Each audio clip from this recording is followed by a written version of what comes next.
हमारे कल्चरल और social restrictions इतनी ज़्यादा हैं कि अव्वल तो ख़वातीन बिल्कुल अपने ऐसे इश्यूज़ डिस्कस ही नहीं करती, बिकॉज़ उनको ये डर होता है कि अगर हम जाएंगे तो हम मेल डॉक्टर को अपनी तकलीफ़ात, अपने इश्यूज़ क्लियरली ओपनली डिस्कस नहीं कर सकते। तो इसी वजह से वो अपनी बीमारियों को अपने तक ही रखती हैं, अनलेस कि जब वो हमारे पास प्रेजेंट करती हैं तो वो ऑलरेडी बहुत ज़्यादा कॉम्प्लिकेट हो चुकी होती हैं।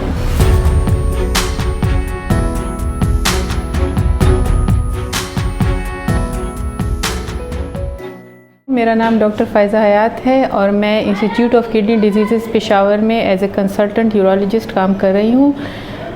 मेरी इब्तदाई तालीम प्रेजेंटेशन कॉन्वेंट हाई स्कूल से मैंने मैट्रिक किया, उसके बाद जिन्ना कॉलेज से FAC किया और MBBS मैंने खैबर गर्ल्स मेडिकल कॉलेज से किया, क्योंकि I was the only and first doctor in my family.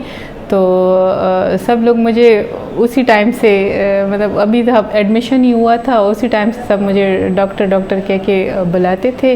Generally ये कॉन्सेप्ट होता है लोगों में कि यूरोलॉजी एक बहुत मेल डोमिनेटेड और मेल ऑक्यूपाइड स्पेशलिटी है। यहाँ पे ज़्यादा फीमेल्स आती भी नहीं है, डॉक्टर्स भी नहीं हैं, और यहाँ पे ये समझा जाता है कि पेशेंट्स भी सारे मेल ही होते हैं। लेकिन जब मैं यहाँ आई, मैंने रोटेशन ली यहाँ पे 1 मंथ की,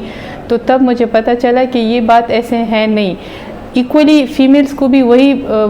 गुर्दे मसाने की, पत्थरों की, कैंसर्स की उतनी शिकायत हैं जितनी मेल पॉपुलेशन में होती है। बट यहाँ पे कोई फ़ीमेल डॉक्टर नहीं थी उनको एग्ज़ामिन करने के लिए या उनको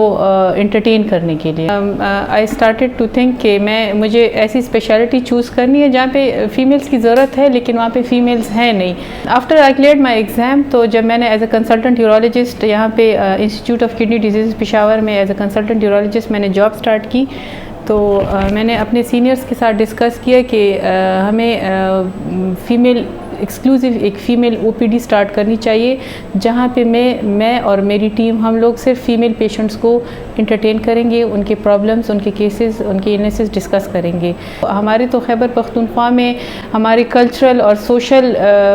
रिस्ट्रिक्शंस इतनी ज़्यादा हैं कि पहले तो अव्वल तो ख़वातीन बिल्कुल अपने ऐसे इश्यूज़ डिस्कस ही नहीं करती, बिकॉज़ उनको ये डर होता है कि अगर हम जाएंगे तो हम मेल डॉक्टर को अपनी तकलीफ़ात, अपने इश्यूज़ क्लियरली ओपनली डिस्कस नहीं कर सकते। तो इसी वजह से वो अपनी बीमारियों को अपने तक ही रखती हैं, अनलेस कि जब वो हमारे पास प्रेजेंट करती हैं तो वो ऑलरेडी बहुत ज़्यादा कॉम्प्लिकेट हो चुकी होती हैं। आई फील प्राउड कि अब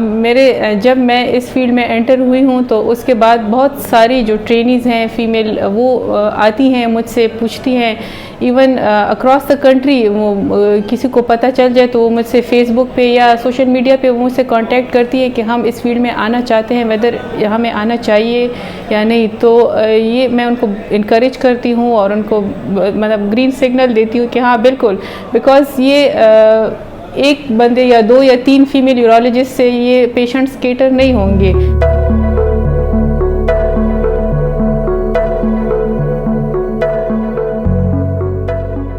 ख़वातीन मसाने की तकालीफ़ के साथ आती हैं, बच्चों की पैदाइश के बाद जो उनको मसाने की तकालीफ़ होती हैं उसमें उनका पेशाब पे कंट्रोल ना रहना, खांसी के साथ उनका पेशाब निकल जाना या पेशाब बिल्कुल बंद हो जाना, इस तरह के मसाइल उनको पेश आते हैं और वो हम अपनी OPD में मैनेज करते हैं। हमने अपना ऑडिट किया था 1 साल का फ़ीमेल यूरोलॉजी OPD का, तो उसमें हमने मेजर सर्जरीज़ को अकाउंट में लिया था, न्यूरोजेनिक ब्लैडर जो हमारे पास आते हैं उसका, जो स्टोन डिजीज़ होती हैं, जो प्रेगनेंसी में पेशेंट्स को स्टोन की वजह से जो मसाइल पेश आते हैं वो भी उसमें इंक्लूडेड थे, और जो जनरल OPD जो हम आम OPD पेशेंट्स देखते हैं वो ऑलमोस्ट अबाउट 2 इयर्स का जो हमने ऑडिट किया था उसमें हमने 10,000 प्लस पेशेंट्स हमने एंटरटेन किए थे। उसमें बहुत सारे ऐसे भी थे जिनको सर्जरी की ज़रूरत थी और कुछ आउट पेशेंट पे ही हमने मैनेज कर लिए थे।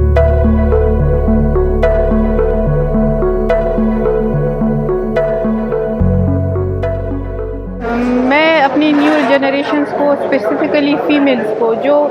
भी if they want to make a change in the society, तो उनको ये जो सोसाइटी में और सोशली और कल्चरल जो टबूज़ हैं उनको ज़्यादा फॉलो नहीं करना। If they like a field, if they think they can make a difference by serving, कोई भी फील्ड हो, मेडिकल हो, IT हो, इंजीनियरिंग हो, कोई भी हो। मेरी मिसाल आपके सामने है। मैं यहाँ पे I was the first one अब मेरे बाद और बहुत सारी फीमेल्स ने ये फ़ील्ड जॉइन की है। इसलिए ये जो आइडियाज़ हैं और ये जो ख़यालात हैं, ये ज़्यादा मैटर नहीं करते। व्हाट मैटर्स इज़ कि हम अपने आप को किस फ़ील्ड में हम अपना मैक्सिमम आउटपुट दे सकते हैं।